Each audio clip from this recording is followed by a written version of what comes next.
All right, we've definitely gone far left on this one. Let's get back to some matches. Absolutely. Which is funny because the first match definitely involves some sexual frustration and tension as Big Kaz defends his little buddy Enzo and goes up against Rusev in a singles match on the pre-show for Lana's honor. And I am not excited about this match at all. Big Kaz is not an exciting wrestler for me. I love Rusev. I think I may have said after we talked last time, or when we talked last time, when Rusev had Roman Reigns and that Russian chain thing on the Hell in a Cell, and he had the chain around his face, that should have ended the match right there. Roman should have passed out. That would have given Rusev a big ups, and he would have gotten the title back, and Roman could have looked strong, because that's how you book him. You book him strong. But for this, I hope Rusev beats his ass over and over again. You know, I'm a fan of call it Kaz, Big Kaz, whatever they call him now. Yeah. The thing is, though, it's like, I think what they're trying to do with him is they're trying to push him I know. single, because like he's a big, tall guy. He looks a lot like Edge. Yeah. Right? And the thing is, though, it's like without Enzo as like his foil, it's hard to really get behind him as a single. Mm-hmm. And it's also like I like Rusev a lot. I think Rusev's great. I don't think they do enough with Rusev. And I can't, like, it's really weird because if you notice these past couple of times, it's like Rusev isn't really doing anything really heel-like. It's like he's defending his wife. Yeah. Like, it's a whole lot of, like, him defending his wife, but they're trying to make him look like a bad guy. It's like, technically, it's like they did this, like, I know the past Raw where he beats up Enzo. It's like, well, you know, Enzo's kind of doing a scummy thing here. I know they try to redeem it because he goes, oh, well, I shouldn't do this, I gotta leave. But then he does it anyway. You know? So it almost makes it worse because if you're like, okay, Enzo, he's not a bad guy. He's just a little scummy, and he just wants to have sex. All right, well, you know, it happens. Yeah. You know, we all get clouded because there's not enough blood to go through both heads in the male body here. But like, what annoyed me was that they made Enzo go, I know it's wrong, but I'm going to do it anyway. Yeah. It made him look even worse in that storyline, right? Because it's like, it's not like he was, because like I can excuse dumb, right? It's like, if you're dumb, you're dumb. But I can't excuse like knowing that what you're doing is wrong and doing it anyway. Right. Sounds like it's just going to be, you know, two behemoths going at it. It's not going to be exciting. I think we'll probably see, we're not going to see any big spots, really, are we? No, probably not. I mean, Rusev actually, he seems pretty agile for a big man. He does a lot of like jump kicks and stuff. Right. Kaz's style isn't particularly exciting. I don't think Kaz is going to win this one because it's like they're probably going to have a much bigger back and forth, and Kaz can afford. Number one, he's the baby face. Mm-hmm. And also Kaz, because of Kaz and Enzo, they have a lot of stock, so them losing isn't a big deal. Like it's like it doesn't lower their stock that much. Like it happened in NXT too. Like they were so loved that they lost all the time. You know, they lost all the time. Yeah. People don't realize that. And they never won the titles. Nope. Like they never won the titles in NXT. They haven't even really been doing tag team stuff. When they did do tag team stuff on Raw, they haven't been winning. Yeah. So, didn't they lose to Primo and Epico too? Yeah, they did. Yeah, they lost to the freaking travel agent guys, right? Yeah. And so it's just, you know, like I think that Kaz is probably going to lose this one. It's a pre-show match. It's not, you know, and Kaz has his stock is pretty high in the company and with the audience, so it's forgivable that he loses. Rusev, on the other hand, it's like Rusev is meant to be kind of pictured as, he's meant to be portrayed as he's supposed to be this monster. So he has a lot more to lose from a loss to Kaz than Kaz does to a loss to Rusev. I think you have a good point there, and I see this ending with Enzo coming out and maybe trying to holler at Lana or something like that and distracting Rusev, and then Kaz gets a roll up or hits Rusev with a big boot or something like that, and that'll end it. And then Rusev maybe will try to find somebody else to help him beat Kaz and Enzo in a tag team match, or, you know, future matches will be a no count out, no disqualification, you know, some kind of stipulation. That's the kind of thing I like, because I don't want to just keep seeing singles match after singles match after singles match. These guys aren't great workers to warrant singles matches over and over and over again. Like, no, give me some stipulations. Like when we had Paul Ellering over the ring with was it TM? Shark Cage, yeah. Yeah, like that was a great, and I knew how it was going to end. I said he's going to have something in his hand, he's going to drop it, they're going to use it, and it's going to, it's going to backfire on him, whatever. But that's good wrestling right there. That's 1980s Dusty Rhodes type finishes. That's the kind of stuff I like, and I think that something like that will happen here now with some kind of distraction into a finisher and a pin or something like that. Yeah, absolutely. I mean, that makes perfect sense to me. Sami Zayn and Braun Strowman. I don't know where this is really going to fit in the match card, but I'm going to assume maybe it'll be next because it doesn't have the... it's just Sami Zayn just mad that Mick Foley wouldn't give him a shot, and Mick's like, all right, I'll give you 10 minutes, Did you see the Raw? Yeah. Did you see Raw this past week?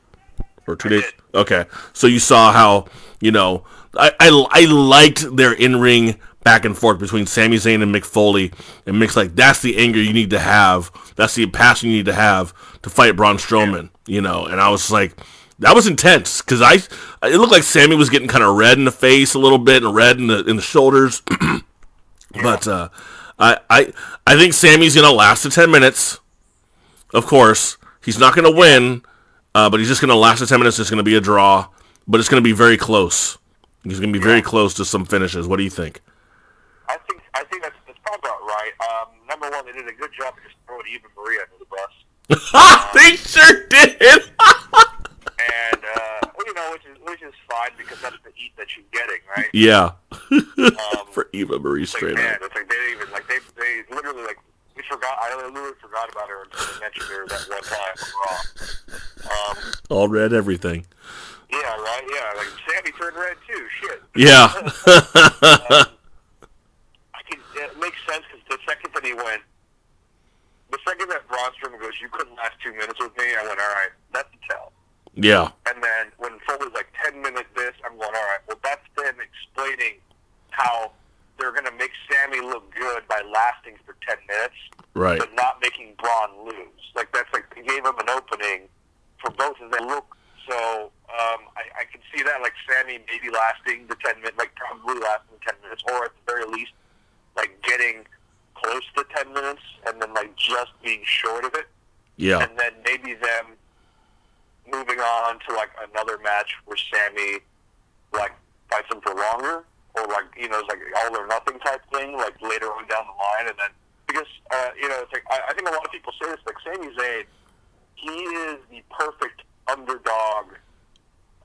It's like his role within the context of the company, I think, is simply the underdog, right? Mm-hmm. It's like, that's where, like, his best storylines are when he's just kind of coming from behind, right? It's like the same thing you saw in NXT, which he couldn't win the championship until finally him and Neville went, and it was like one of the best matches in NXT history. Yeah. Him and Neville were fighting in NXT, and it was like, and they did the same thing with Bayley. It was like Bayley was losing everything until she finally beat Sasha for the first time, right? Mm. So it is the same way. Where it's like Braun looks, it's like they really put him in the same position with, like, he might just come up just a little bit short, and then eventually it'll kind of blossom into something where he may not overcome, but he's going to look really strong.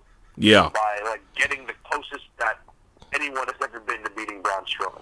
And that's what I think you made a great point, where you make them both look strong in this by not having Braun lose, but not having Sammy lose either. And he outlasts the initial 2-minute challenge, and then outlasts the further 10-minute challenge. So I think that's a really good way to look at that. So yeah, just 10-minute draw on this one, you think? I think so, yeah. Okay, I'm down with that. That'll work for me.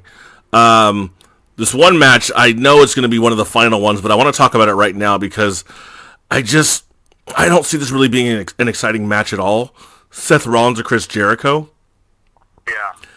I'm not really excited about that. I'll let you talk about it. Well, they're both excellent workers. I feel like I've seen this match before, though. They might have shown it when, like, Jericho came back, and he might have been doing some one-offs or something. Yeah. It's not a bad match. It's just one of those things where it's like they have nothing for either one of them to do, so they just kind of, like, put them off to the side. This is one of the issues with Roman Reigns having the United States title, in my opinion. What they did was they did the same thing that they did with Dean Ambrose when they were part of the Shield, where it's like he just would never defend the damn thing, and then the title became like a non-issue. Neither one of these guys need the title. Roman Reigns, Continental, the United States title, in my opinion, should be used to help elevate someone in the mid card or the lower card, or kind of give them a little bit of something to work towards, right? And it adds a touch of drama to something that isn't in the main event. This is a main event match, and they're not really doing it for anything. Nothing. Yeah, and it's just like the storyline. You can realize the storyline that's compelling is the rift between Kevin Owens and Jericho. Yes. It's not really between Seth Rollins and Jericho. Seth Rollins and Jericho have not really done. Rollins gave him a pedigree on a car. Because Jericho interfered at Hell in a Cell and at the following night with the Sin Cara mask. Yeah, exactly. But it's like, that's not. Yeah, it's a storyline, but it's not nearly as compelling as rift between Kevin Owens and Jericho. I agree. So it's like, I think people have a lot more interest in that than they do. Like, in my opinion, number one, it's like I'm not a big Raw fan. I ended up watching it because I knew I was going to end up recording this. But I was much more compelled by what's going on between Jericho and Owens than I was between Roman Reigns and Owens or Jericho and Seth Rollins. So I'm kind of like, I'm kind of sitting in a situation where I'm like, it really doesn't matter who wins this one. I would say probably just to further the split between Owens and Jericho, maybe Rollins will probably win. Yeah. Jericho tends, especially because now, when it comes to matches where like he's fighting someone like on that echelon, he usually loses because it's like he's there to kind of elevate the guys that are younger. Yeah, he's putting guys over. He's like the Dudleys, putting guys over. Yeah, like we've seen this recently, right? In the past year or two, where Jericho comes in, he'll be guys that in the company's mind don't matter that much, who are like mid card or upper mid card, like with no problem. But he usually loses when it comes to someone who is like main event status. Yeah, that's a good point. So I can see Seth probably winning this. Maybe Owens comes in and tries to help Jericho again, and it's just like it doesn't work out, furthering the rift between the two. Yeah, I kind of could see that. I could see Owens coming out because at the end of Raw, were they fighting each other? Yeah, they did, because Jericho told him, you might want to look out, or kind of watch your back. Exactly. And that's when Owens turned around and got speared. But and Jericho didn't try to help him out. So I could see Kevin Owens coming in and trying to ruin this for Jericho and making him lose. Therefore, the two are going to go at it. I think they should have done with this. Turn this into, this would not be. There would be no titles as far as the Universal or the U.S. Championship defended. Or maybe they could have happened this week on Raw. Roman goes against Jericho and Owens, or I don't know, whatever. They could have done something. But I think it could have been a tag team match between Seth and Roman against Kevin and Jericho, and it could have continued their thing a while until the Royal Rumble, where we would see the first blow up. Because now we still have a month and a half-ish before the Royal Rumble. There's no more pay-per-views, I don't think, until the Royal Rumble. Yeah, and I think that's probably why, because when you actually look at it, the evolution of how Owens and Jericho are splitting kind of came out of nowhere. Yeah. Because it was like, they had the Survivor Series, which was, a month ago, maybe? Mm-hmm. If and that. It was like, and they kind of planted the seeds with them losing. But what happened is, like, they did a great segment where they both blamed Roman Reigns, like, on the Monday night afterwards, right? And they kind of, they kind of joked with everybody. And then a week later, all of a sudden, it begins to escalate really quickly. And now all of a sudden, like, we're not friends anymore, we're not this, I hate you. It just doesn't. I think they realized at the time, they probably wanted the time to go to Royal Rumble, so they kind of pushed it forward. When there's probably a little bit more life left in the Kevin Owens, Chris Jericho friendship part. Yeah, I totally agree with you. Yeah, so so I can it's fine. It's like it's the best thing on the show, to be honest with you. It's the most compelling thing on the show. So I think that it'll end eventually in an Owens and Jericho match, in my opinion. So right. I have a feeling that I mean if they're kind of going with the natural storyline of things, I'd say Roman won't win the title. We're going ahead of here. I don't think Roman's going to win the title. Thank God. It's going to be Jericho and Owens for the title, in which Owens is going to win. You don't think they'll give Jericho one last title run for a little bit and then anything? Maybe. It's just I don't, because like Jericho doesn't need it. And, no, you're right. And it's just like it does nothing to make Jericho the champion. Like you don't further anything by making Jericho a champion. I think Jericho is actually perfect to where he is right now. I think you've him and then give it back to Kevin at the next pay-per-view, which would be in February. Yeah. And then some other kind of, I don't know if Finn Balor's going to come back by then. I don't know, obviously, so I'm kind of just going on the fly here, but if Finn Balor was going to come back, he would be like, hey, in his little accent, no one deserves a title shot more than I do because it was my title, I never lost it, etc. Absolutely. And then they could have a triple threat at WrestleMania, and that could be Jericho's big blow-off, and then he would be done. Because he came back over a year ago, or about a year ago. Yeah. I mean, it's been a while. Yeah, that's right. Because it was was it Hell in a Cell last year? It was Roman and Dean and their mystery partner against the Wyatts. Oh yeah, but that was Jericho. Yeah, mystery partner was Jericho. Right. That's what I'm saying. When he came back, and then at the end of the match, he had a bad attitude towards Roman and toward Dean. Yeah, he gave him he snuffed him. Yeah. So, I don't know how much longer he's going to be there, but, he's been there for over a year now. Yeah. So there was, I guess we'll see, but I guess he's on, from what I understand, I don't know how true it is, but he's on, his contract is, renewed, on, a 3 or 4 month basis or something like that. I think I remember hearing that on a podcast or something. So he's kind of on a short-term lease. Mm. So it's he's able to kind of leave whenever he sees fit. Okay.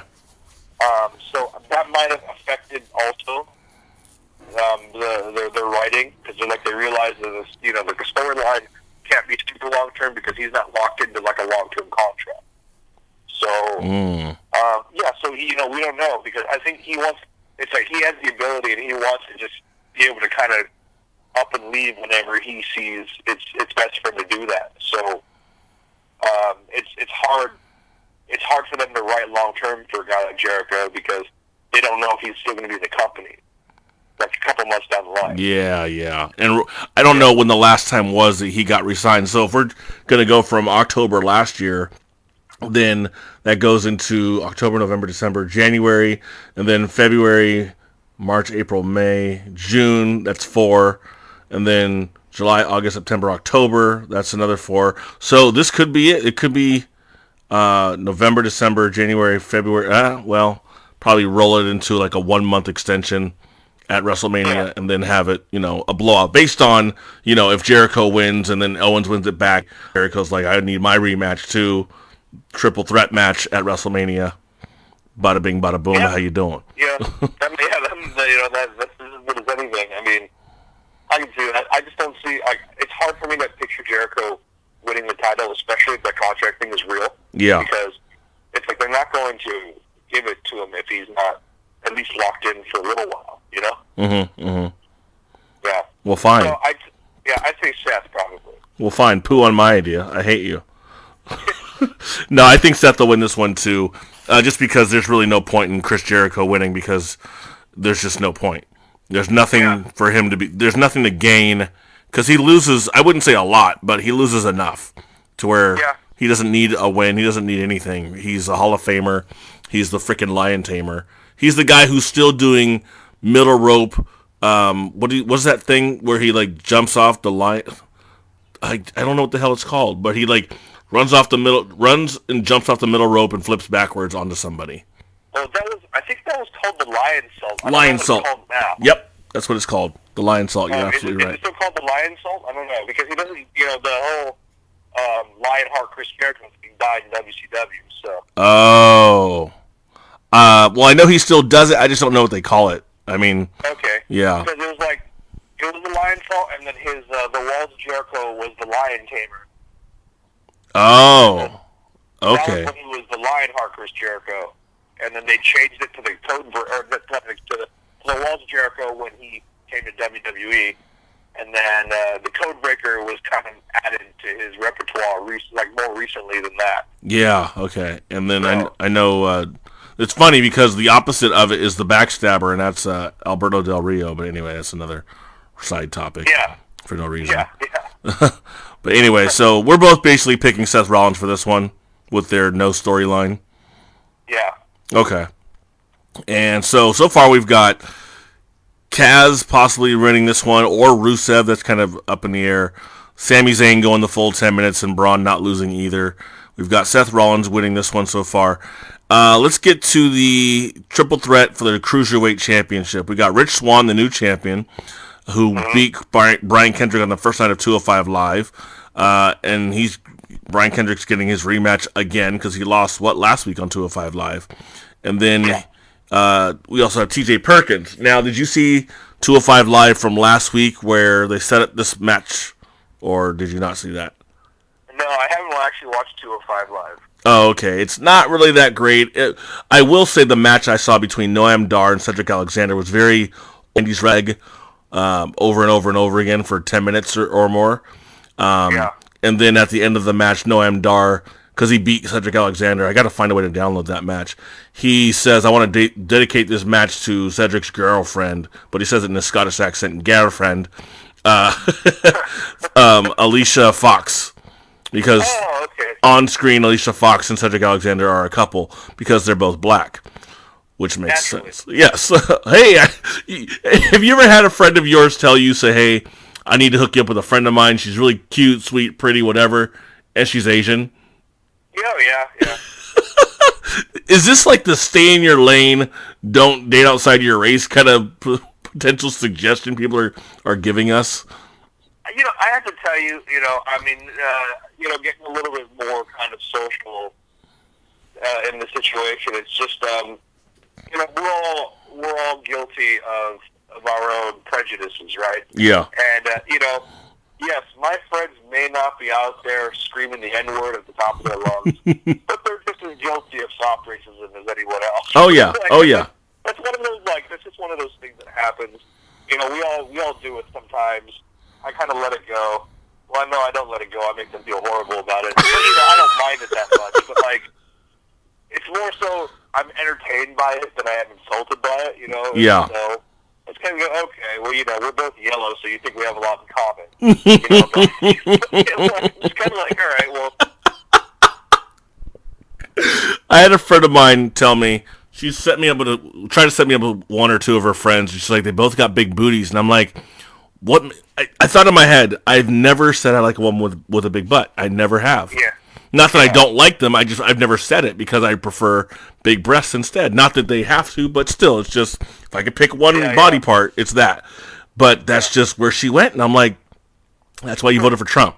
That's why you voted for Trump, because you have no idea about black people. And so you saw the Sir Mix-a-Lot video, and all of a sudden, yes, every single person, mm-hmm. And it's amazing, and let's face it, Trump did that too. He put Ben Carson into urban development. Yeah. Right? Mm-hmm.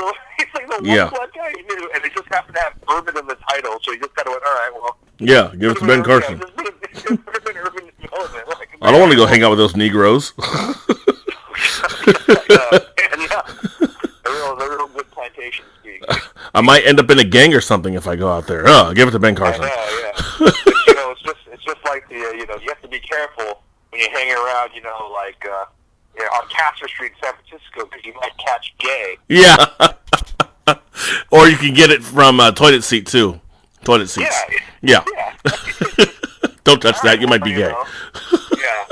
All right, well, I already know based on our conversation that there's no saving you. I'm not going. I don't need to go any farther than that. I'm not going to try to change you at all. You just thought that being gay was contagious. I'm going to go ahead and let you live in your world. I'm going to go ahead and live in mine. It's so funny because that was the belief, 30 years ago? Yeah. That's so crazy. And then now it's part of our administration, probably. Yes. Or our next administration. So. Congratulations, Republicans. You really did it. Anyway, so Rich Swann, do you think he's going to walk away with the championship? I don't see him losing it. I see him retaining and then building a program with T.J. Perkins as the ex-friends. He's had it. He hasn't had it long enough to change over. And it's just, and he's pretty charismatic. He's a likable guy. Very. It's like Perkins is a really good performer, but he's not particularly. He's just a little bit too dry. And then Kendrick is great, but I think Kendrick is in there more so to kind of elevate the newer guys. Yep. And I kind of saw this as Kendrick was the movable pawn, basically, where Perkins wins the Cruiserweight Championship, the whole tournament, and then he gets the belt, right? Because he's, got a contract and everything, so not going to give it to Coda, because Coda wasn't actually signed, or Zack Sabre. And so, how do you get it from TJ to Rich Swann, who's also very exciting, or a guy like Cedric, who's also very exciting? Because you can't have them go head-to-head without a storyline. It can't just be, because. It's got to be a reason. And so, Brian Kendrick, having known TJ Perkins, it's a perfect kind of, I need you to lose to me so I can, kind of cement my legacy and still be here. TJ eventually does lose, not on purpose, but then loses, and Kendrick's an asshole. Kendrick beats TJ again and then, gets counted out as well. And then Rich Swann, who's beaten Kendrick in the meantime, before he won the belt, which is also another kind of good segue. Just this whole thing has actually worked out pretty well, in my opinion. Swann's like, all right, well, I get my shot because I beat you a couple of times. And he gets a shot, and boom, 205 Live, there's your champion. And now TJ Perkins was at ringside when Kendrick and Rich Swann had their rematch last week on 205 Live. And after the match, Swann won, and Swann came out to attack Perkins after the match, who was at ringside, or doing the announce desk and stuff. And then as Swann came over to help out Perkins, the way hitting Swann with a savate kick or something like that, a crescent kick, whatever the hell they call them. And then the three of them were just like, oh shit, what just happened? And Perkins and Swann, so that's why it's a triple threat match now. So to me, this is much better than the, hey, Chris Jericho, you interfered in my match twice. I don't want this championship anymore. Yeah. I never understood. Sometimes you're just like, why do they make these people so dumb? Yeah. They're like, this person did something to me. I'm going to put up my title and risk it. Yeah. Because I'm so upset. Yeah, because it's kind of lazy storytelling, in my opinion. I totally agree with you, because they don't know how the hell to write, and they don't give people enough control of their own characters anymore. I mean, think New Day became New Day because of New Day, not because of WWE writing. Yeah, that's true. Well, I mean, okay, so in this situation, I think that, and this is interesting because part of the reason why New Day got over, and when they got over as heels, was the fact that the writing did try to control them, right? And it spoiled the blossom so badly that they turned kind of that poison into honey, right? So I often wonder if the three of them kind of went the direction that they were originally planning on going, with that more, once again, another really bad kind of black stereotype of just I don't know if you saw the vignettes where they were doing this thing where Xavier Woods is kind of being almost like a Farrakhan or a Malcolm X figure, talking about empowering and all this other stuff, right? Was that the very beginning? The very beginning. When they were just kind of doing this thing where they were all losing and they were getting frustrated, right? And then they were teasing this almost this kind of new nation type thing. Oh. And then it disappeared for a while, and then it came back as, and then Vince kind of got his hands on it, and they came back as preachers, right? Yeah, I do remember that. Yeah, so, that was, I wonder, because the preacher thing didn't work. It bombed them. Yeah. But it also kind of contributed to their popularity when they became heels, right? Mm-hmm. So I'm wondering that if they weren't forced into that original gimmick, would they be as over as they are now? Like, if they would have gone with what their idea was, would it just have fizzled out and then people would have forgotten about them? Or would it have just been like, or would they have done just as well going with what they originally had an idea for them three being a stable, you know? Yeah, that's a good point, because I do remember, I totally remember them being preachers, and then, or like coming out to the same, the Titantron used to be like a chorus or choir or something, like a church choir, right? Yeah. Yeah, And, so I remember watching the vignettes, and they had the same, they had the choir singing, right? Mm-hmm. And, and they would they'd come out and they would start talking on the microphone, right? And like Big E, his dad was a preacher, so like he does that kind of that cadence that like the preachers do. Yeah. Like, he did that as his promos for a while too.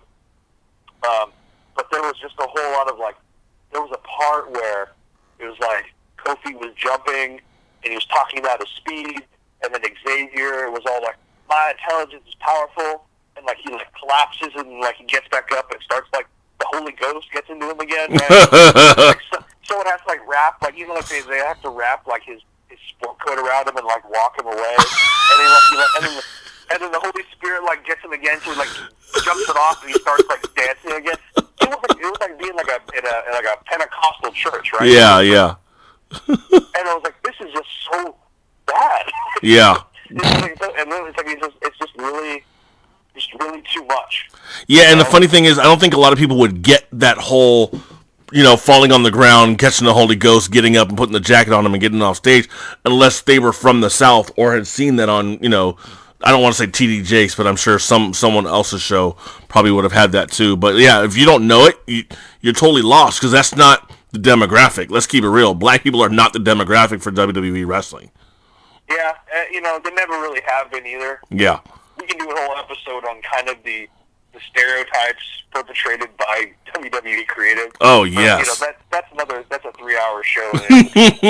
Like when Triple H told Roman, you're one generation away from having a bone in your nose. Holy shit! Or even I'll go back to 2003 during the ring where we were telling Booker T. Oh, people like don't you. win championships. Yeah. Ah. Fuck. We don't need to get it. I don't know how much of that was like, hey, we're shooting, or we're doing this for the storyline. But yeah, that was like, I don't know how to take that, bruh. Yeah, there was a time when Rusev first debuted. Mm-hmm. He was beating nothing but black people every single week. Oh, really? Yeah, he literally like in the course of like, because I was watching at the time, and also there was an article on it, like Bleacher Report or The Atlantic or something. It was like, Rusev has literally beat Big E, Kofi, Xavier Woods, and Ron Killings they've been over and over again for the past 2 months. Interesting. So weird that he was only beating black people. Yeah. Really weird time. Yeah. That's hella racist. And then you get called a race baiter for that one. Oh, we're totally off topic. So, Rich Swann, T.J. Perkins, and Brian Kendrick. Who do you think Swann's going to walk away with this one? Absolutely. I think Rich Swann's going to win. There's no way why would they take the belt off right now? Yeah, I agree. And then maybe the program with T.J. Perkins kind of goes from there. And then, where do you see this feud or Rich Swann characters? Where do you see his character going from here with this championship? See, I don't know, because they haven't developed enough characters in the cruiserweight division for you to kind of really see what direction they want to go into. I feel like they put the belt on Perkins because Perkins is really good in the ring. Mm-hmm. His charisma just isn't there. Yeah. So I think that's the reason why they put, like, if Perkins was a good talker and he was more entertaining, like, on the mic, they would have left him in that position a little bit longer. Right? Because it's like we've seen historically, like, if they're, like, the champions that they really kind of go behind are the ones that end up holding the belt for at least a couple of months, and the transitional ones lose the belt pretty quickly, Yeah. So it's like, and they had him win the Cruiserweight Classic. It's like, you can't tell me that they didn't have a high amount of stock in him He won the tournament. He had the belt, and they realized that he wasn't as good as they were hoping he would be. So he lost it really quickly. Like it just, I think that if Rich Swann kind of keeps on with what he's doing and then develops his character more, I think he can hold the belt for a little while. And then Kendrick is gonna be his feuding. He's gonna feud with him because he's like the natural heel. Mm-hmm. And then Perkins will do a little feud with him too because it's like he's not a heel, but he's good in the ring. Yeah. So I think it'll be Swann, Perkins, and Kendrick for a little while until they build up the rest of the cruiserweight division. Maybe when Austin Aries comes back, they might put him in the division too. I don't know, but yeah, that might be good. Or I'd love for Neville to come back and maybe do that. Yeah, is Neville hurt?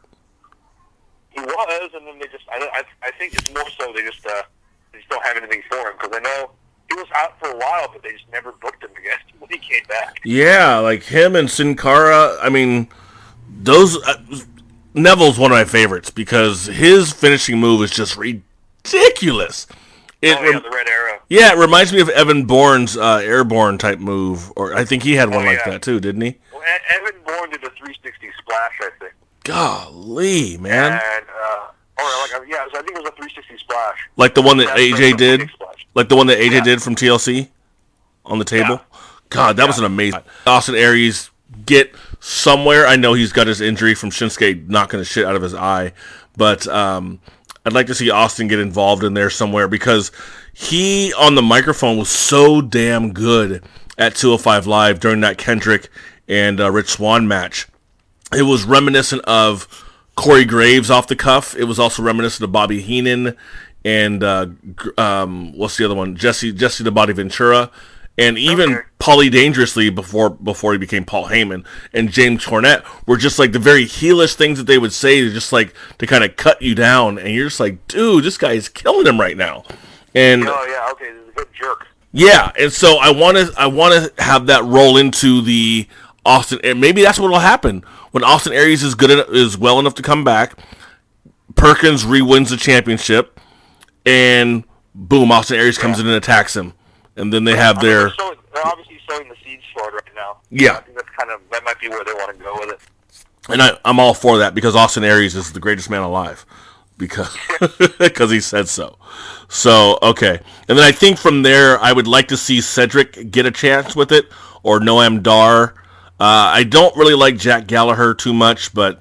I think he's fun. I like that. The style is so unique. Yes, it is. He's very small. What is he, like 5'6", 5'7"? Yeah, it's like, but I like this. Like, it's really weird. He's like this arrogant gentleman grappler type thing. It's kind of it's like I wish that the Vaudevillains had done that. It would have been cool for the Vaudevillains to have that style. I think Aiden. I don't care for Simon Gotch, but I like Aiden English a lot. Mm-hmm. But I think it would have been cool if they had adopted that kind of style of wrestling. Like, oh, I see. Yeah. Because he's like old school, like just like this like arrogant manly man type thing. Mm-hmm. It's nice because it's different, and it's not a high impact, high flying style like you see with cruiserweights, but it's also not like so grounded that it's boring. Yeah. So it's like this guy. It's like really weird, like shades of like William Regal and like some other like old UK wrestlers. So I like Jack Gallagher. He has this one move where he tied up fake ass Jinder Mahal. What's the guy's Ariar Davarie or something like that? Yeah, Ariar Davarie. Yeah, that one. Yeah, the Great Khali's little son. He tied him up in like a knot kind of thing. Which I've seen him, he did it in the Cruiserweight Classic too, which is kind of funny. I mean, to me, it kind of got extended like, okay, you can take him out now, or you can move on with the next thing, because it's been like 30 seconds or so, you span. And then the other thing with him up in the corner with his head on the turnbuckle, with his leg kicking out, like, hey, stop. Like, okay, you're not going to do this every match, are you? Because it's going to lose its luster pretty soon. It's like Dean Ambrose and that weird like rebound clothesline. I hate that thing. It looks so dumb. It was kind of cool seeing it once, and then you're like, I don't need to see it ever again. Yeah, if the ropes weren't so tight, it would look better. But you can't loosen the ropes for it because it's a bad idea. Yeah, not to mention it's it's like technically the guy who's attacking Dean Ambrose is getting attacked, and he basically gets hit, and he comes back and he hits the guy. But it requires the attacker to sit there and do nothing like a jerk. Yeah. While Dean Ambrose does this slow ass rebound and hits him again. It doesn't. It's stupid. It's just a ridiculous move. They should treat it like Ricky Steamboat's comeback when he would get thrown out of the ring and he would hang on to the top rope and then lift himself back into the ropes. Back into the ring. That's how they should treat that. Whether the guy's kind of throwing Dean out of the ring or something like that, and Dean's like, nope, and then comes back, and then boom, clothesline. That's how they should do that. And I'd be like, all right, cool. I could work with that.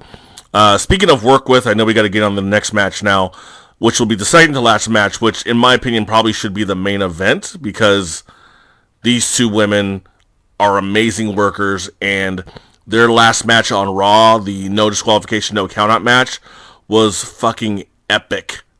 Sasha Banks and Charlotte Flair for the Raw Women's Championship, and I think Ric Flair has now made his way back into the storyline. Did you see that match, Sasha and Charlotte, 2 weeks ago? I did. How much did you love it? I thought it was amazing. Me too. Both of them.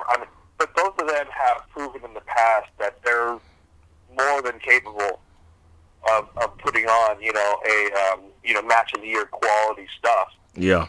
I think with Sasha won her belt, right? Yeah, she did. Mm-hmm. It's interesting. It's interesting because they're kind of throwing the title back and forth between these two. I think a lot of it has to do with the fact that there's no one else on that roster that can kind of compete up to that level with them. Yeah. Which is hard because it's and they're also right now they're kind of Bayley is gestating, right? Like they need to build her to a certain level before she jumps in and takes them on. I mean, 30-minute Iron Man match is going to be, it's not you can tell how confident they are in someone's skill when they give them the Iron Man match. It's like Brett and Sean or whoever else, right? It's like they have to understand how to hold someone's attention for 30 minutes or for an hour or for how long an Iron Man match is going to be. So I'm hoping that it'll be good. It's just they kind of went all out in the last one already. Mm-hmm. So, and then the problem with Iron Man matches is they're always slow starters because they have to pace. I think it's going to be good. They're always good. Is it going to be better than the one on Raw? I don't know. I'm not sure. Yeah, I don't know if it'll be better, but I think, considering I didn't expect the last one to be that good, and it just kind of came out of nowhere, like, holy shit. And I know Sasha Banks is good for an Iron Man match because we saw it last year when she wrestled Bayley, and that was like match of the year for like all promotions. Oh, yeah. Dude, that was one of the greatest matches I've ever seen in my entire life. I'd like to expect that this will be at least a 4-star match, which is nothing to scoff at. So if they walk away with a 4-star match in this, kudos to them once again, because as much as I see the internet wrestling community saying they should end this feud already, for what? It's working. Yeah, I mean, if people are engaged in it, yeah, it's just a natural thing. It's like I don't understand. I don't always understand. Feuds have their natural conclusion, right? Yes. The problem is, though, it's like the ways that the wrestling writing has been in WWE. They've done this thing where they've kind of put themselves in a corner where they've trained the fans to think that there is the natural conclusion to a feud is after 3 matches, right? Mm-hmm. Whereas, feuds, technically, it's like somehow you're able to justify, okay, I'll give you an example. The Lakers and the Celtics, right? Yeah. It's a long-standing feud that spans over a year. Yes. But no one ever goes, people need to forget about this Celtics-Lakers feud. Yeah. Right? Like, no one ever says, just get over it. It's done, right? Like, it's not. Mm-hmm. Every single year they face one another, for the most part. Yeah. And it's like, but it's always there. Always. And I don't understand why they think that this feud needs to end if it's going well, or if it's very competitive. Because I think people want to see Nia, they want to see Bayley, they want to see different people, different women in this thing. I don't know if they want to see Alicia Fox. I mean, she's not bad, but definitely not really worth trying to see in a main event type match or having a belt, because she just doesn't really do anything for me. But maybe when Paige comes back too. Yeah, I'd love to see them in there. I just don't think there's Nia Jax is good in her role, but I don't think that she's good enough yet in terms of being able to carry a match. I agree. Yeah, especially as a main event. Bayley is, but I think she needs to build a certain amount of, not credibility, because she's very credible, but I think she needs to build a certain amount of storyline credibility. Yes. To kind of build that moment. And then I'm trying to think who else is in the women's division on Raw. Paige might come back. Nia, Bayley, Charlotte, Sasha, Alicia Fox, Dana Brooke, Emelina. Okay, well, Emelina hasn't even. It's now, right. Everyone's she's injured to her, again. To her photos, but it's she hasn't come back yet.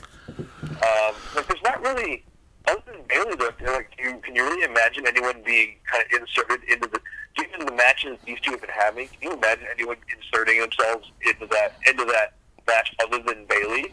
Yeah, you can't. It's not going to keep up. Yeah, it's the unfortunate reality, I think, of splitting the women's division. Is that I'm happy that they did, because Becky Lynch deserved a title, right? Yes. And I think she was largely overlooked. Mm-hmm. But it really shows kind of how shallow the split shows how shallow the women's division split. Yeah. Right? The tag team division, at the very least, the tag team division is with male performers, you're constantly pushing out male performers because there's a much bigger pool to choose from, right? Female performers, though, it's there's a pool there. It's bigger than it has been, but it's just naturally smaller to kind of pull from. And yeah, it's just this kind of shows the holes in the women's division now, because if it was one single division at this point, you'd have Becky up there who would be a title contender, who would be another possible storyline to kind of take on Sasha or Charlotte. Yeah. Given that apparently Alexa Bliss has done a lot better, so she might be kind of nipping at the bud a little bit too. Maybe not up at that echelon, but she'd be the one kind of climbing to that point, right? Mm-hmm. So and then everyone else is kind of building on their own, and then with Bayley kind of elevating a little bit farther. So you have a lot more to kind of choose from. But I think there's just no one there right now at this moment to really challenge properly. And I think Bayley will go soon, right, once this thing is over. But like I said, she needs to kind of be built a little bit more. I agree, because she was in a program with Dana Brooke and she was losing matches, or at least lost a match, whether it was because of an injury, or I think it was because of an injury to her arm or leg or something. I forget what it was, but it was just one of those things, you're not supposed to lose to Dana Brooke, who's not very good. So, yeah. And not that Bayley can't keep up, it's just that's the writing right now. And so if they have to do some kind of redemption where she comes back and continues to whoop Dana Brooke's ass and then goes on to, I don't know, maybe the monster of Nia Jax has to try to beat her, and they show a promo package from NXT or something like that, and then maybe Bayley will win out that one, and then they do a bunch of house shows, and then she moves on to whoever the number one contender is. She kind of goes up the ladder, so to speak, because she's already, in my opinion, above Emma and Paige, and that's no offense to Paige. I mean, when I say above Paige, I mean barely by a hair in terms of talent and ability. I think Bayley's very good, but I think Paige has already been there. I mean, Paige was the youngest champion ever, probably for good reason, yeah. Well, and also, there was no one else in the division when Paige. There was really no one else that was as good as her when Paige debuted. Bayley wasn't in the company? She wasn't in NXT at the same time?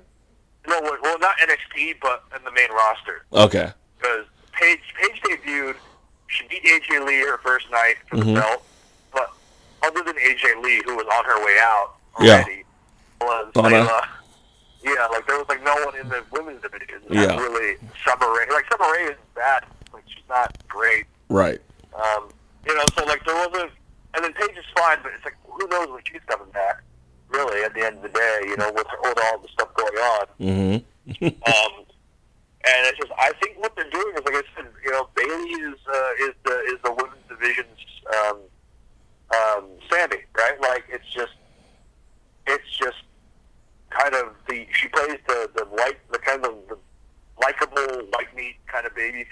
Yeah. It's like the underdog, right? And don't be. I wouldn't be surprised if they parallel the Sami Zayn Bayley storylines, where it's like Bayley, Nia Jax is going to be the Braun Strowman to Bayley, and they're going to build kind of this storyline where it's like they did it in NXT and it worked to perfection, where Sami was losing until he just started going on he found that like special thing that made him a champion. And the same thing happened with Bayley, where it's like Bayley was losing. She was like just at the cusp, but every time it mattered, she would lose. And then eventually she got built to a point where she was unstoppable. And then people got behind her during that whole time. So I wouldn't be surprised if they're doing the same thing with Bayley. Yeah, because she lost to Asuka twice. And did she lose to Nia on her way out too? I think so. She beat her once. I know she's lost to Asuka, Nia on the main roster, like in a pretty easy 7 to 10 minute match. Yeah. I don't remember. It's hard. It's just so much wrestling to watch sometimes. Yeah, I know. It's hard. I watch SmackDown more religiously than I watch Raw. As you should.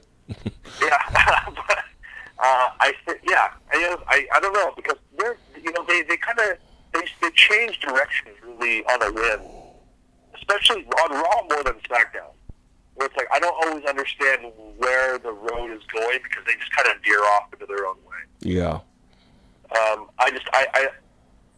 I love Sasha's great, although I don't think her character is developed properly.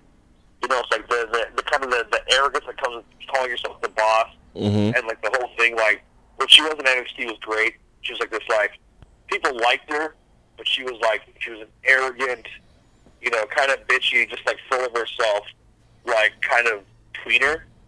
Where it's like people loved her because she was fucking good, but it's like technically she wasn't like a nice person, but she wasn't like you know what I'm saying. Like she wasn't the Rock.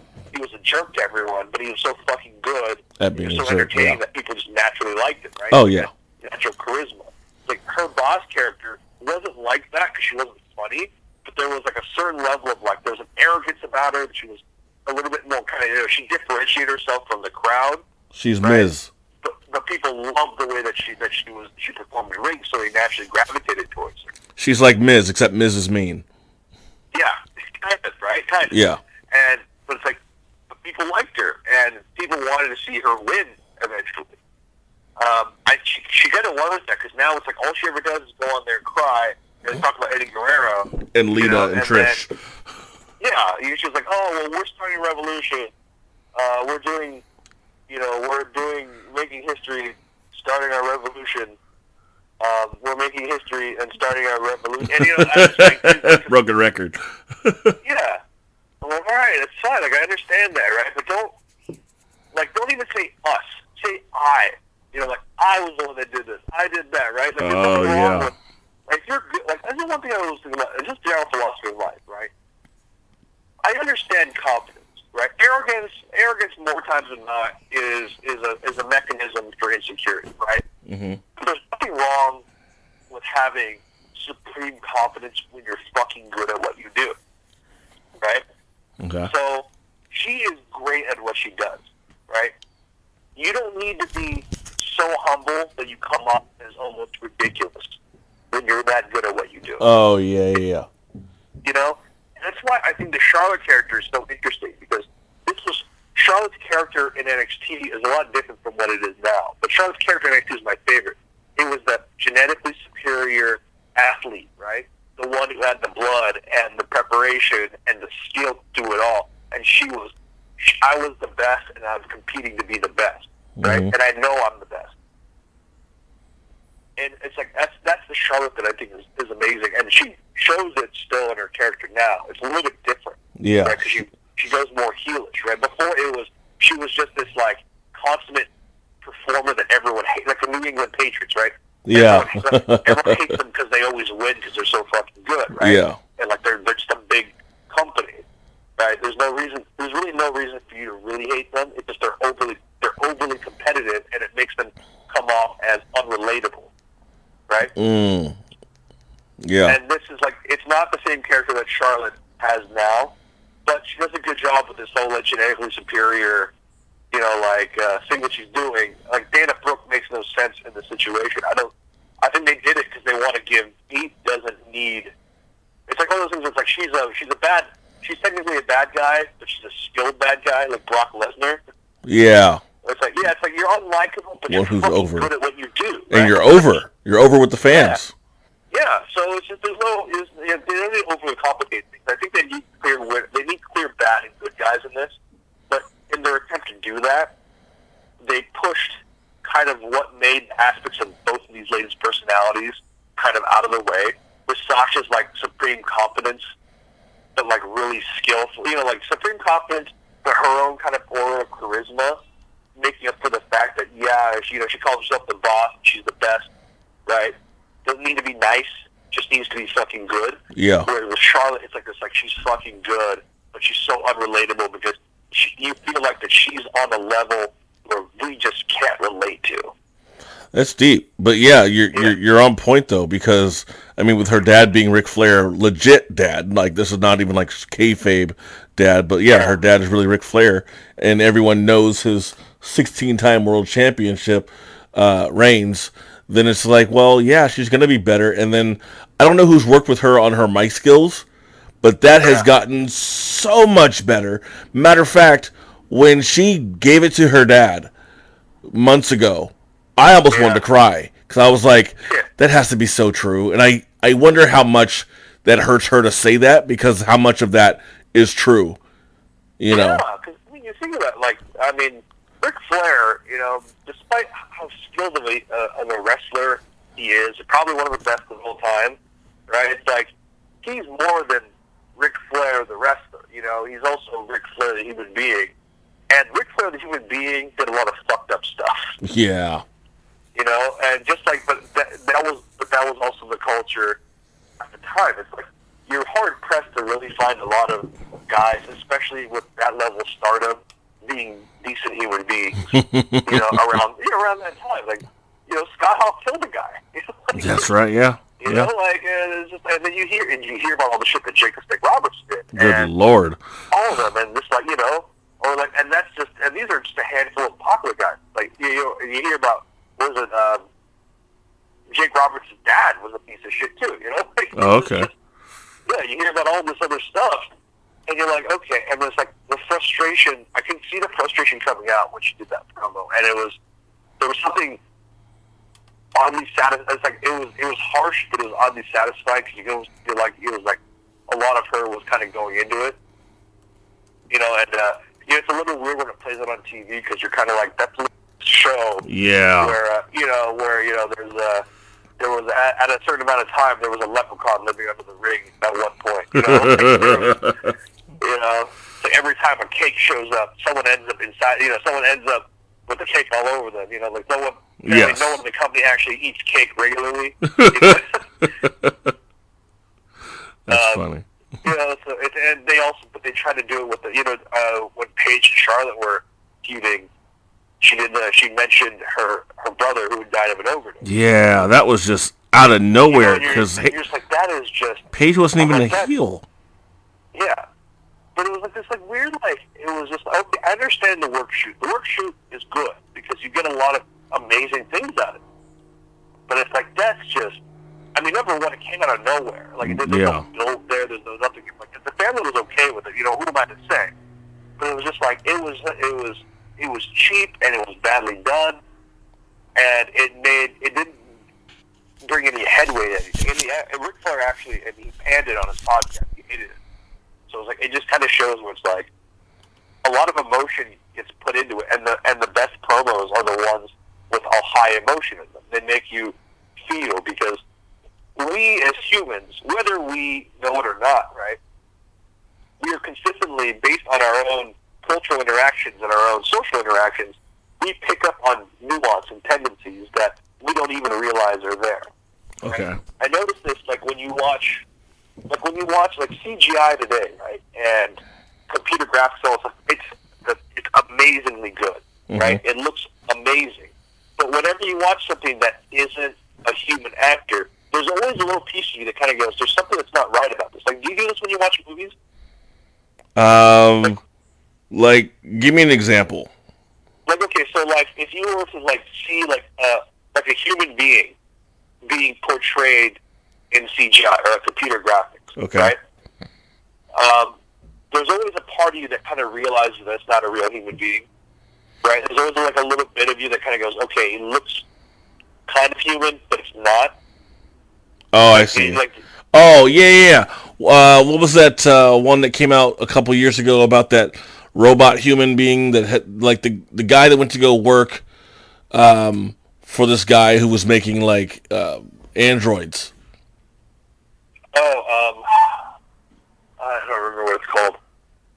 But yeah, I forgot that the like, people they were, that even though it wasn't CGI, like, or actually I guess they really were people, but still it I kind of forgot what the whole thing was, because it was like, oh, they look human though, oh, but they're not supposed to be. Or maybe when, like, oh wait, these aren't even real people, some of these people. Yeah. Well, okay, so there's a part of us, because we're constantly interacting with human beings, we realize nuances that aren't actually there until they're gone, right? So it's like a computer animation can create all the factors that would make us human, down to the shadows, down to the creases in our forehead, down these little lines that we end up on our face. But there's always something about it that just doesn't seem completely human, right? Because we take in human information every single day. And then that information condenses and goes through the filter of our mind, and it adds to kind of what we define as what is characteristically human. So we naturally pick up on nuances in our subconscious that tell us, that identify these things, right? So I think what makes a strong promo is that human element. If there's a part of you that really kind of feels that way, or there's a part of your emotions that you draw from when you do that promo, it feels more real to us.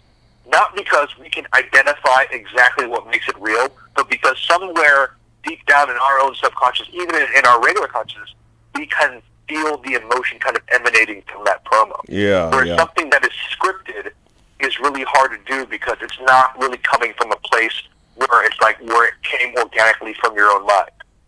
It's like when you're trying out for, I don't know if you've ever, like, tried out for a movie part or a play, and you have to read from a script, but you have to read it as if you really mean it.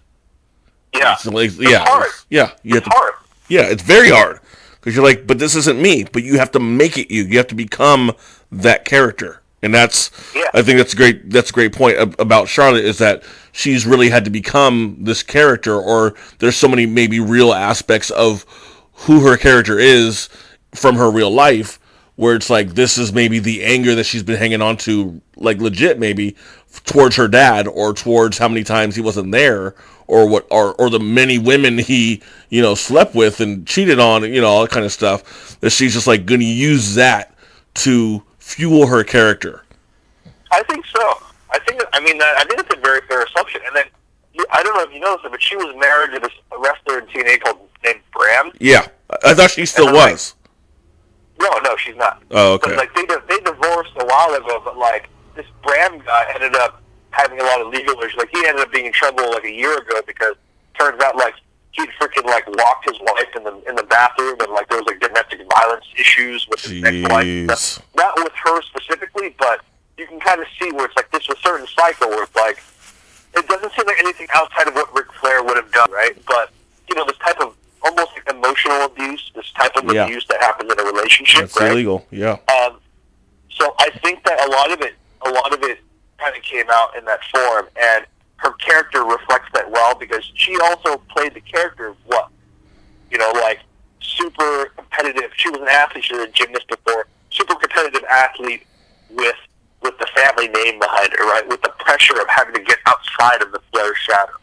And it played in the aspect of the character that ended up kind of now that it's more fleshed out, has become a lot stronger over the years. Yeah. Yeah, so it's like, I think that's why I really like Charlotte Flair a lot. I do too. They're both great, and I she's, in my opinion, she's going to be the one that kind of brings, that is going to elevate the women's position, the women's division, into something that's going to main event a big show. Yeah, You know, I SummerSlam, WrestleMania, whatever else. yeah, for them to have main evented, a couple of Raws and the Hell in a Cell. I think the Hell in a Cell obviously could have ended differently if that table would have broken or whatever, but it is Yeah. what it is. But I mean, the whole match between when they stopped fighting on the outside and finally got in the ring to when the match started to end was kind of lackluster. It was kind of just like a regular match. Yeah.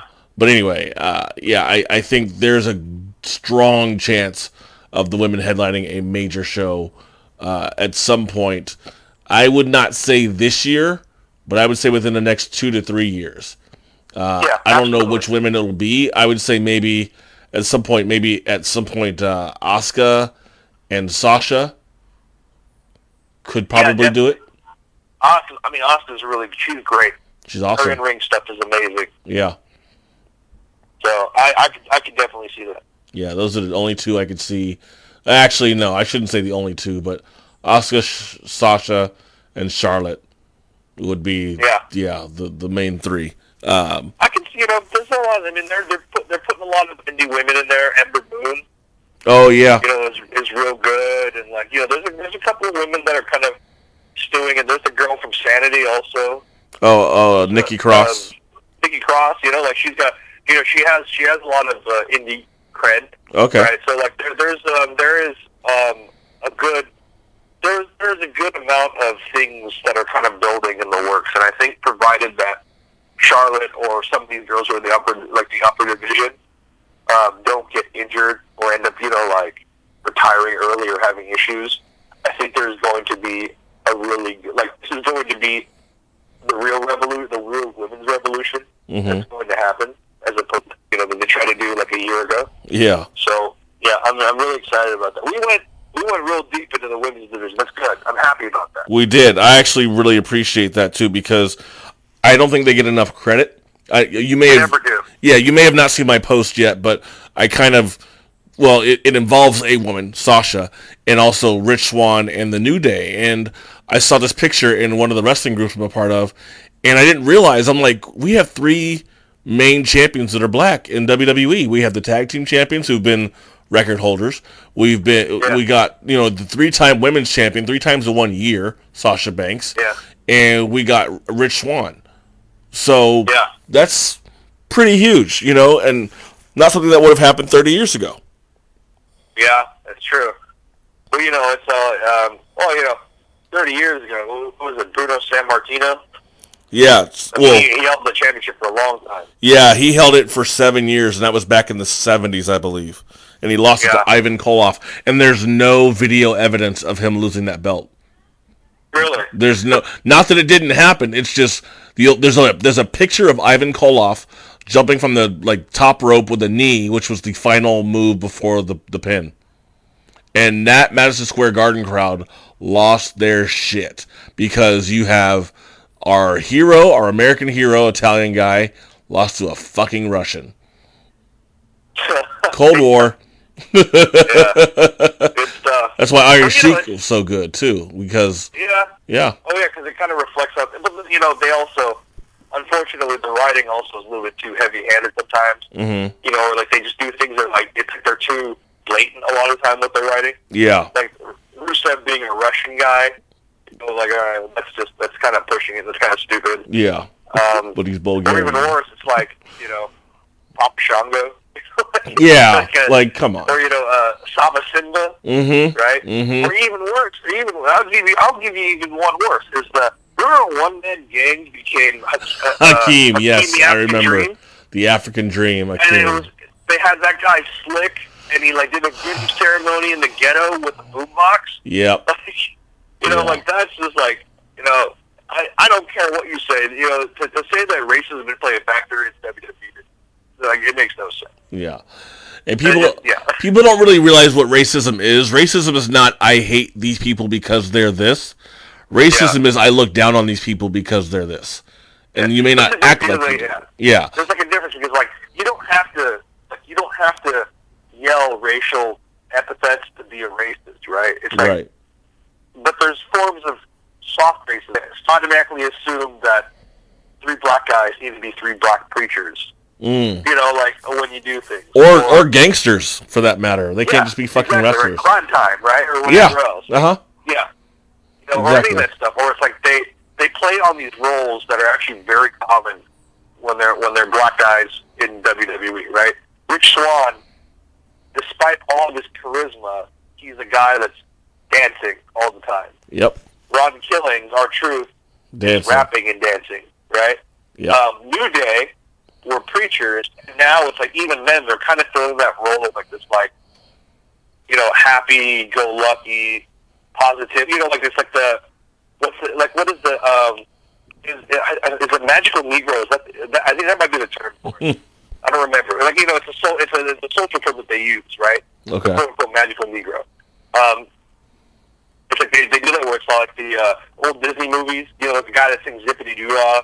Oh, like, yeah. like, Uncle Remus or ridiculous. something like that, yeah. He's just like just this really happy-go-lucky guy during a time of like the worst oppression of black bodies in the history of our country, right? Like, it's just like they end up taking on these roles, either that or they're the big hoss, like, you know, like the like Bobby Lashley, right? Yeah. Big hoss bruiser type, you know, like so.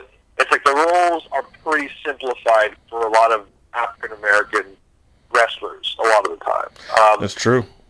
Yeah, you know, and that's we don't need to go too far into that, but it's just something that you pick up on sometimes, or I pick up on sometimes. Oh, yeah, I totally do, too, because I had to grow up listening to people have these thoughts and say these things, and then I see it happen in wrestling, and I'm like, oh, this is that shit. Damn. Yeah. Yeah, totally. Yeah, but we're seeing changes too. You know, like it's not like I'm happy because they're also, I mean, they are making it less obvious, right? It's like look at a guy like Coco Beware, right, or like Junkyard Dog, right, or Kamala, and then you see what, or you know, like or you know, even like Saba Simba or King After You, like, or even like Men on a Mission, right? Like, Mom. Noah Mabel, right? Yeah. You know, it's like, and then it's like, eventually, it's like now you're seeing, okay, now they're kind of building into something a little bit different. They're trying to be more inclusive. And then in their inclusivity, they may have hiccups with certain soft stereotypes, but at the very least, they're not having someone dress up as a voodoo priest, right? Right. Or, you know, like, there's not like some like tribesman with, you know, with like a, you know, with a face paint here, right? So it's a start. Right, and I do like that they're doing away with that old kind of stuff, but it does remind me of like the Godwins and Hillbilly Jim and Uncle Elmer and the Moondogs, where it's like, here's your white trash, here's your mountain men kind of stuff, and you know, I won't say they did that all the time with everybody as far as white folks are concerned, because obviously they didn't, but when you see that there aren't many black people, but then they always end up doing the same types of things over and over again in every generation, you're like, okay, I'm seeing a pattern, and this is getting a bit ridiculous, because Coco would come out and dance, Junkyard Dog come out and dance, but then there's only one Hillbilly Jim that would come out and dance, and a Brutus the Barber Beefcake. So, I mean, you're starting to look at like, okay, 2 black wrestlers, 2 black dancers, 25 white wrestlers, 2 white dancers. Wait a second. What's going on here? Yeah, you're right. But it's just, I mean, it's just, heaven forbid that, I mean, you know, heaven forbid that there's a Middle Eastern wrestler, though, because then it's just like, we're not, they haven't evolved that far yet. No, right? not yet. Yeah, you know, and they're still trying to get the sting of Muhammad Hassan out of their mind. Well, oh my God, that was such a horrible idea. They do have the Bollywood Boys, and I don't know if you saw them on NXT last week. I don't know if they were, was it NXT? They may have been on 205 Live. They look pretty good. Yeah. They look pretty good, and they're out there dancing. Now, granted, they're not, you know, quote unquote, the Muslims are coming. They're not those guys. They're happy, go lucky, you know, dancing guys. And granted, they shouldn't be dancing, but you know, it's actually a little bit different. You know, I hate to do this on your podcast, but here it comes. Indian is not Middle Eastern. Wait. Asian. No, they're brown. It's the Middle East. I know, I'm kidding. Yeah. But I mean, the look. They also have a big market in India. That's why they had guys. I mean, Great Khali is he was horrible, but yes, Great Khali, Jinder Mahal, they're Bollywood Indian Boys. Yeah, they're Indian. There's a big Indian market also, but you look at it, they kind of they're also playing to, certain things like the Great Khali was a giant from the Mystic Orient, right? It wasn't like he wasn't good, but the idea was like they were selling his, Mystic Oriental giant who comes in and, who's like a sideshow destroyer. Yeah. Right? And then Jinder Mahal is like, okay, Jinder Mahal's not, he's just kind of a bear.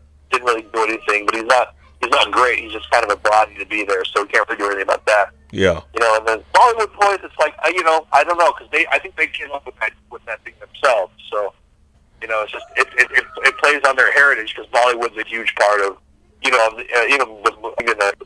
a huge part. So, Oh yeah. Yeah. So it's nice that they're doing that. But it's like, heaven forbid you have an Arabic wrestler.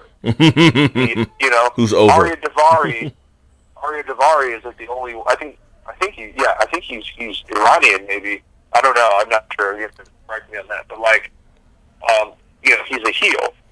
Yeah, but he didn't actually do anything heelish. He said this last week on 205 Live. He's like, I come out, people start booing me. I haven't even said anything yet. Yeah. They just start booing me. I'm like, that was a great point, because I remember they booed the shit out of him. And I'm like, but why? Because even though, and that's what my point was when relating to the Bollywood Boys and stuff, it's because to the naked eye, people who can't tell Vietnamese from Korean, from Chinese, from Japanese, they all look the same. So you see someone who's Indian and you see someone who's Arabic, and they look the same. I can't tell who's who and what's what because they look similar. So I think for the WWE fans who don't know because they live in, Indiana where there may not be that many, or they live in, rural Nebraska where there may not be that many, a diverse group of people, they look at it and just think it's the same because that's Mexican and Puerto Rico. That's the same, right? Nope. Yeah, it actually shows kind of the prejudices within our own purview, right? And yeah. We were all guilty of it. Give an example. That Muhammad Hassan guy, the guy who played him, was an Italian guy named Mark Capani. I know. I read that, and I was like, what? Damn it. Yeah, so he wasn't even Middle Eastern, but he was brown, he was olive skinned, and he had facial hair.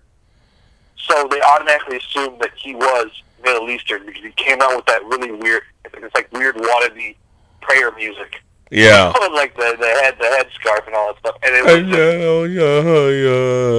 it's a thing. But we saw that with when Kung Funaki was a thing, right? Sho Funaki is a accomplished Japanese wrestler. They changed his name to Kung Funaki. I do remember that. Yeah. That's a mixing of Asian Kung culture. Fu. Look. Yeah. It's all Asian to them, right? It's not he's Japanese, he's Chinese, he's this and that. It's just Asian. It's just brown skin, right? Everyone is a Mexican wrestler, even though they're from Puerto Rico, even though they're from Puerto Rico, or if you got a guy who happens to be from Spain, right? He's technically European. Yes. But people aren't going to differentiate that. That's European Mexican. Yeah, right.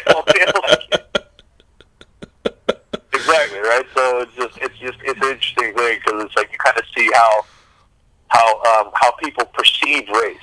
Yeah. Reflected and within the product, right? So race perception is a big part of our own cultural identity and how we identify with an establishment that is predominantly white.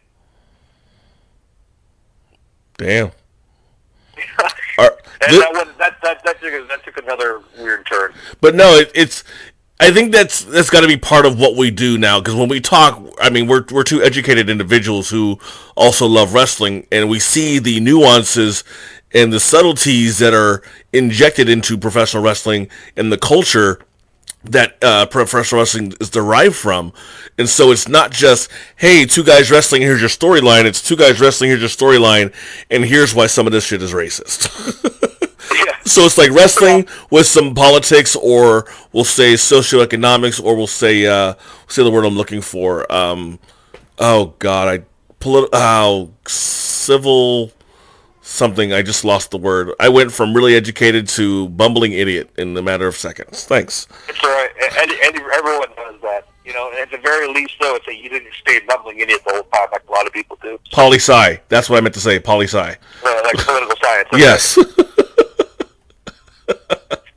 Man, I got to get better at my word. That's why when I edit my podcast, I edit out all the parts where I'm just sitting there like, God, what is the name of that word? Yeah. Yeah, I'm working on it. That's fine. We all do it. Yeah. I do it all the time. So I'm too lazy to edit it out, though. You get somebody else to do it or what? Sometimes. Yeah. Not always, though, because he's just as lazy as I am, so. Yeah, I still haven't put up the extended version of our show from last time. Oh, yeah. I think that was a good conversation. It really was, and I think I'll do it in January when there's a lull in pay-per-views. Yeah, okay. Where it's just like, okay, I'll put it out then, and then and it has your plugs in there, and then I also have a review I did with a buddy of mine like a month ago called The Color of Fear. That's a movie, that's a documentary about like 7 or 8 guys in this room, in this house for like 3 days, and they talk about race and race relations, and white dudes, Asian dudes, black dudes, Latino dudes, and there's one white dude that they kept working on because he just couldn't get it. But I have that show edited and posted, but I just haven't edited the YouTube description for it. It's live. It's just not edited or as far as the YouTube description or tagged or posted anywhere. It's on my YouTube page just sitting there. It says Color of Fear review, and that's it. Yeah. Oops. So it's easy to push things off or put things off. Yes. Sometimes. Yes. I know that. And speaking of putting things off, we never got to the Kevin Owens. Totally perfect segue because I got to pee soon. So Kevin Owens, Roman Reigns, like I said before, this should have been a tag team match for a pay-per-view that really is irrelevant because we just saw this in March with Triple H and Dean Ambrose headlining, which should have had Dean winning because then you could have had Dean and Roman and Triple H in a triple threat, and that would have been great. But fuck, they didn't do it, and so it is what it is. But anyway, I think Roman Reigns does not walk away with the championship here, and if he does, what's going to happen is Kevin will get his rematch, and then he'll lose, and then he'll blame Jericho for it, and then they'll, whatever.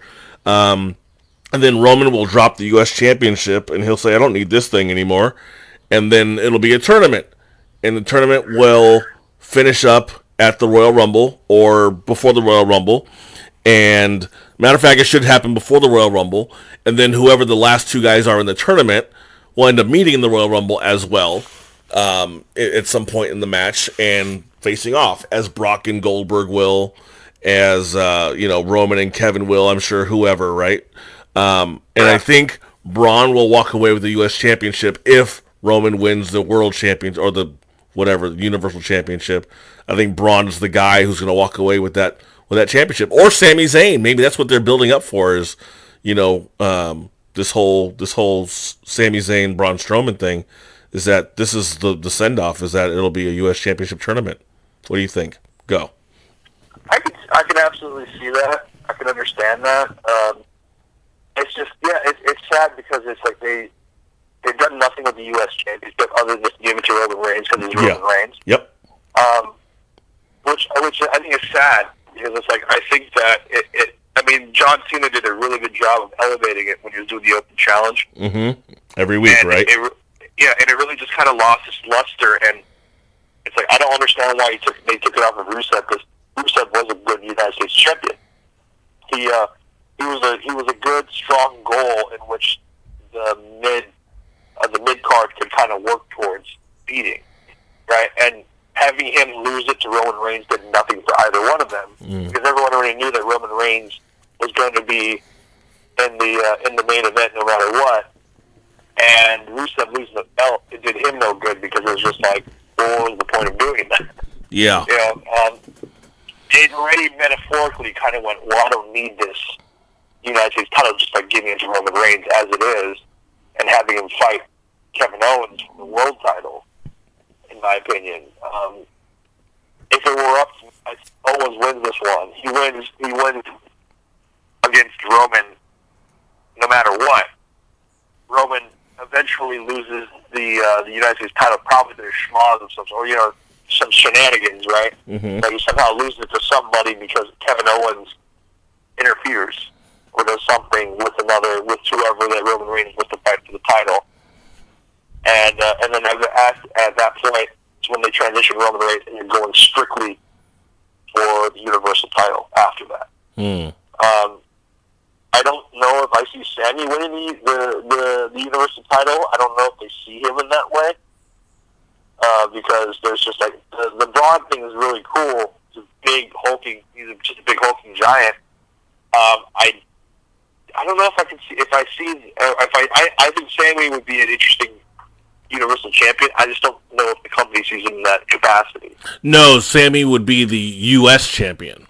Oh, the U.S. champion. Because Okay, Roman would drop the U.S. championship and say, "I don't need this," because he's just not a good guy or a bad guy. He's just an asshole. And then you have a tournament you could have Braun, you have Sami Zayn, you could have Cesaro and Sheamus finally have their 7th match. Because maybe they'll break up. Like, all right, we tried to win the championship, we can't do it, we can't get along. Back to basics, right? And they could actually end up having a feud and having some really good matches from that 7th match if one of them wins the U.S. championship, which I think needs to go to Cesaro because he needs to have a damn championship. Definitely. And who else could you have in there from the damn... Seth could be in there. Jericho could be in there. I don't even know who else they have on the damn roster. I mean, they could technically, but I don't think that they're ever going to remove. Anyway, in the near future, I don't think they're going to remove Seth or Jericho from that main event, kind of that circle of main eventers. Yeah. Sorry, I lost my thing there. That's okay. What I think they could do though is probably because it's like Roman's not just going to throw that, like he's going to hold both titles and he's going to eventually lose one. Like we saw that happen with Seth too when he won. What was it, the IC title, and he had the world title? Like he's just not going to abandon the belt. Oh, it was the U.S. championship. He kind of abandoned it already by never defending the damn thing. Yeah. I think that, let's see, well, the tournament thing is not a bad idea. I don't see them separating Cesaro. They have 7 matches to create a tag team, and it's like, I think they might be setting them up. The New Day, I don't think the New Day is going to hold on to the championship for very much longer. I don't think so either, yeah. Yeah, like they broke Demolition's record, and then they just kind of, they're gonna kind of go to wherever they're gonna go. So I think either the club or Sheamus and Cesaro are gonna pick up the titles pretty soon. So I don't see them breaking up. I can see that the U.S. title may be going back to Rusev because he is the most credible heel that's not in the main event right now. That's like seemingly is like he's a big enough guy. So like if he beats Roman Reigns for it, obviously he's going to cheat because they're not going to give him a clean win over Roman Reigns. Yeah. And then Sami Zayn being the guy who lasted with Braun Strowman, it's like, oh, he's a little guy, he's the underdog, but if he lasts against Braun Strowman, maybe he can beat Rusev. Right? So like, I could see that going on, or even giving Big Kaz the the rub and giving him the U.S. title maybe, because they've been doing this thing where it's like they're not even using Kaz and Enzo as a legitimate tag team that much anymore. Yeah, I've noticed. Enzo is a mouthpiece and Kaz is wrestling. So, it's, there's a couple possibilities there. No matter what, it's a little bit sloppy. Yeah. But, there are avenues that they can take. Yeah, I really hope they don't mess this up. And I do hope at some point when Finn Balor comes back, he's able to jump right back in there and, be like, hey, I'm the guy who didn't lose his title. I got injured. And unfortunately, maybe he'll go back at Seth Rollins. He would like, look, I want my title back. And then after that, I'm going to kick Seth Rollins' ass. And then drops the mic. And, I just got chills. Oh, my God. That would be so cool. Because that's not who Finn Balor is. And he would just be demonized all the time, right? He would just be in demon mode all the time. I would love for them to change that rather than him fighting as a demon in every pay-per-view. For him to be like, he's like a regular guy, he's unassuming, but there's like a part of him that's like uncontrolled, right? So it's like, and then like him coming back is like the demon is beginning to take him over more. And he's like trying to kind of sustain it, or he's trying to like contain it for and like make it so it's like that part of him that just wants to like thrash people, is like slowly taking over his like the better part of his character, and then it's like almost like he comes back as this like more vengeful, like maybe not a heel per se, but like a very kind of a vengeful fight, kind of take everything back and to kind of swath through the division, right? Yeah. That'd be a really cool idea in my opinion. Him and Seth are going to have amazing matches. Oh yeah. Like, yeah, I mean they're two of the most, probably one of the most accomplished performers in the the most skilled performers in the company. So I'm really waiting to see Finn and AJ and Seth, because those are things we haven't seen yet. Like, obviously, because Finn wasn't in there very long before he got injured, but Seth and AJ have both been there. Oh, well, see, Seth didn't come back until May, and AJ was already in a program. yeah, So, like, injuries have really messed this whole AJ Finn Seth thing up, which, God, make it happen. yeah. I don't think it'll happen eventually. There's rumors going around apparently that they're talking about moving AJ over Yeah, I've heard about to Raw, that too, yeah. which I think is horrible, which is a stupid idea. But I don't know. Well, he it makes may the very well most. happen. He makes the and most then- money, and- I'm sure. Yeah, and then you would have your Seth and AJ thing, but I just don't. It's not good because he's like AJ is the kind of he's the tent the tent pole for SmackDown. Like he keeps the Oh, yeah, yeah. he keeps the tent kind of going, right? It's like as much as I enjoy Ambrose, but I could do without him, right? It's like if he wasn't there, I wouldn't miss him, but I'd see myself missing AJ if he wasn't there. So I think it would be if there's any truth to the rumor, I think they would completely sabotage SmackDown's roster if AJ left. Yeah, I think But you're right, because who would they move over from Raw to SmackDown that could hold it down? There's no Yeah, one. exactly. Because like Cena, I mean, despite how bored I am with watching Cena, he's not full time, Right. right? And then like you move a guy like Roman Reigns over, it's like Roman Reigns can't carry a brand. I mean, he can barely carry the title, right? And Right. so it's like, and you end up kind of losing that. And it's like, they tried having Seth carry the company for a long time, and it just didn't work when Seth was the heel authority champion, right? So it's just there's not a lot of people that can carry the brand. Right now, the Raw brand, in my opinion, is being carried like Owens and Jericho. Mm-hmm. To the, and then AJ is carrying the SmackDown brand. And then everyone else is kind of like they're playing their parts, but they're not like the main structure of both brands. So if you kind of upset that balance, it's going to be hard to get it back. Yeah, that's a good point. Which makes me think if they do that, because I said this way back when they actually decided to join the brands together, I was like, all right, this isn't going to last very long. I said maybe they'll have a Raw versus SmackDown blow off at Survivor Series, and it'll end after that. Well, so far I could still be right with my prediction, because I did have Raw versus SmackDown Survivor Series, which was a great idea.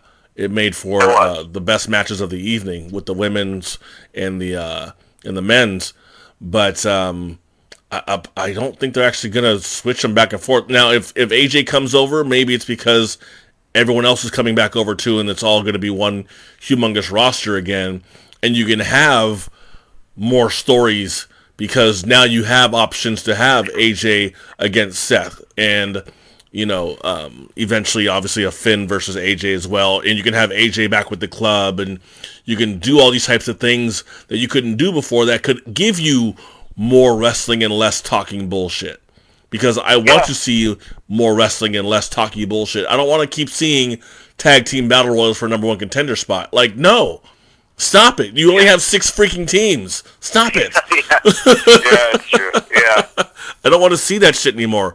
I want to see a 6-man or 16 tag team ladder spot for the contract, or a 6-team steel cage match. First team to get both people out wins, or a reverse lumberjack match where you got to get 2 guys in. Like, give me something else. Don't give me the throw over the top shit. Stop with that.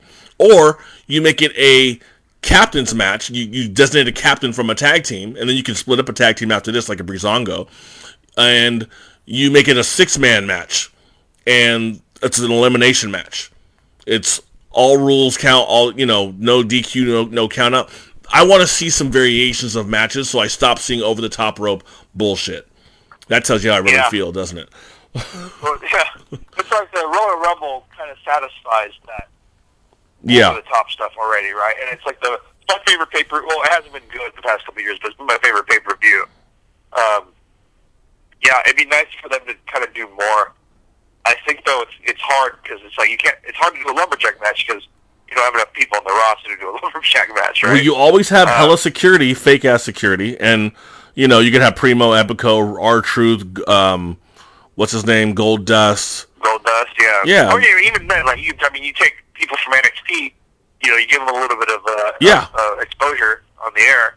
You can do that too. There's other ways of getting around it, but I don't think. Number one, they haven't been very creative. No, in a while anyway with that. I don't know why. And it's just I think that a lot of times they're kind of on cruise control with that stuff. Yeah. They'll focus on a handful of things and then they'll just kind of cruise control everything else. And that's kind of been what the product's been about for 4 or 5 years now. Yeah. It has, and it's sad because it could be so much better for a guy who didn't watch for years. For me to come back and be like, Yeah, I do that a lot too, though. To be honest with you, and a lot of it has to do with the fact that there's so much of it. Yeah, that's true. Yeah, like you said, there's so much wrestling to watch. There are, if you don't include other companies and you're just including NXT, that's an hour. SmackDown Live, that's 2 hours. Raw, that's 3 hours. And then you have 205 Live, that's another hour of as far as fresh content and not like the main event where they have every week where it's everything. That's 1, 2, 6, 9 hours of wrestling to watch every week. No wonder I'm behind in Family Guy. It's ridiculous. I can't even, a lot of times sometimes I end up relying on Solid Monster to fill me in on what's going on. And then I'll watch episodes when I can, but it's like I don't watch every single week like I did before. There's too much of it, and I have things. There's so much more to do instead. And that's going to have to end the podcast because I really have to pee. So thank you for joining me again. Absolutely. I really, really have enjoyed this conversation. Plug your stuff one more time. I'll plug mine, and we'll get the hell out of here. Absolutely. You can find me on the podcast Currently Nerdy. We do a nerdy outlook on current events. You can find us on iTunes under Currently Nerdy. You can also find us at currentlynerdy.com. You can find us on all of the social media platforms, Facebook, Twitter, Instagram, at Currently Nerdy. You can also find me individually at Vy Tran 214 on Instagram and Twitter. That's VYTRAN 214. And you can find me on my website at thesandwichslayer.com. And you can find me, KJ from OC, on Gmail for the ladies, Twitter for the trolls, Facebook. Oh, wait, no, it's KJ from OC podcast on Facebook because I can't have KJ from OC page because the Facebook people are jerks. And then also KJ from OC podcast at Gmail for business, but also KJ from OC podcast on YouTube, so you can find my videos of the podcast that I do, which is probably how you're hearing this now, because SoundCloud, I'm going to shut down that account because I'm not paying $200 a year to have 5 listeners. Fuck that. So, yeah, not anymore. It used to be like 50 a week, and I was like, cool. And then I started talking about race, and they were like, nope, we're not listening to you anymore. Oh, white people. So anyway, thanks, buddy. We'll talk again soon, and we'll do maybe we'll do a review, because my schedule is kind of clearing up in the next few days. We'll do maybe a review next week after this pay-per-view. All right, well, let me know. All right, man. I'll talk to you soon. All right, see you. All right.